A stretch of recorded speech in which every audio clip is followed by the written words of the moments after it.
Hello there, and thank you very much for opening up this video. I really do appreciate it.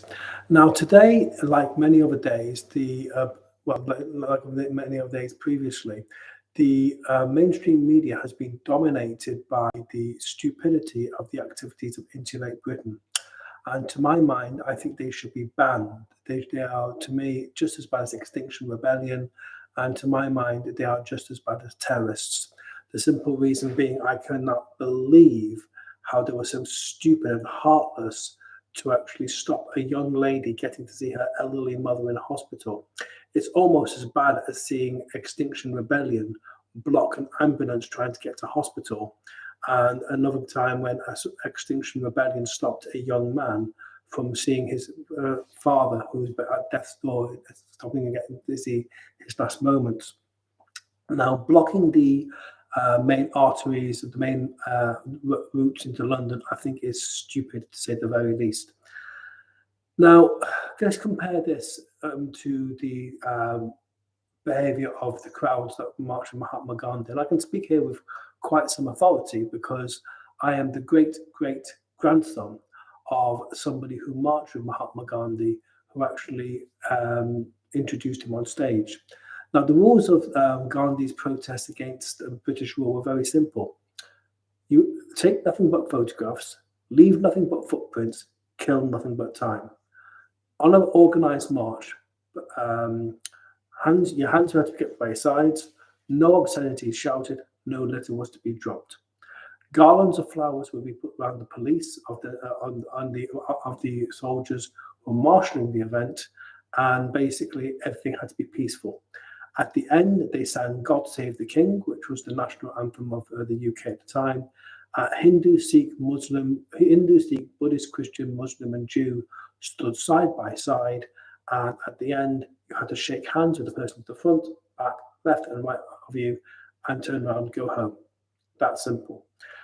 Compare that to the stupidity of Insulate Britain, who seem to think they can get public support for their laudable goal to actually have all homes in the UK insulated by blocking off the traffic. That is not going to work by any stretch of the imagination.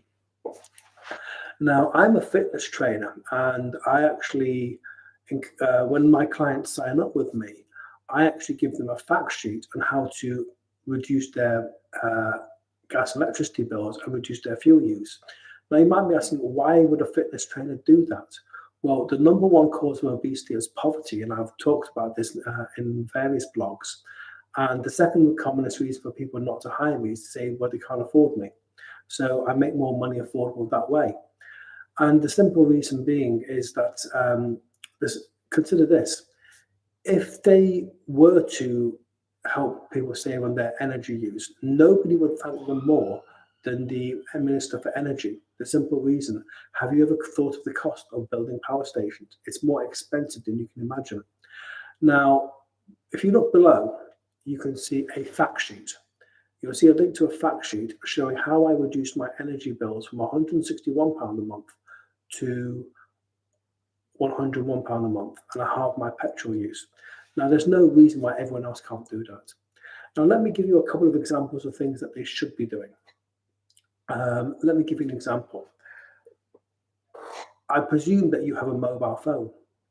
Well, if they encourage everyone not to charge their mobile phone overnight, if they encourage everyone not to leave their TV, video, Sky system, DVD player, or PC on standby overnight and switch them off, and on top of that, if they got a laser printer, if anyone's got a laser printer to switch it off, well, if we all did that, I can promise you here and now that we would save the output of at least one power station over a year. And that's the kind of thing they should be encouraging people to do, not blocking the roads. And as I said, if we all did that, you'd save the output of one power station a year. And guess what? The Minister for Energy will sleep that little bit better at night because it saved that minister the headache of having to find new power stations, which is more expensive than you can imagine. Let me give you another constructive solution that they should be doing. Have you ever noticed how much the traffic goes down when the school kids are on holiday? It goes down tremendously. So the argument is, why can't we have that all year round? Now, we can't keep kids at home. They have to go to school. but there's a lot we can do to cut the traffic congestion around schools. And in some parts of the world, they have what's known as the walking bus. What happens is you get 4 staff and they go to the first kid's house, pick them up. Then they go to the second kid's house, pick them up. They walk side by side. And they keep doing that until they've got 30, 40 children. And they reverse the process on the way home. Now, by doing that, they keep the kids fitter, healthier, and it cuts down a lot of traffic. If you see the amount of traffic congestion around schools, it is ridiculous. But by doing that, they do a lot of good. That's the kind of thing Extinction Rebellion and Insulate Britain should be doing.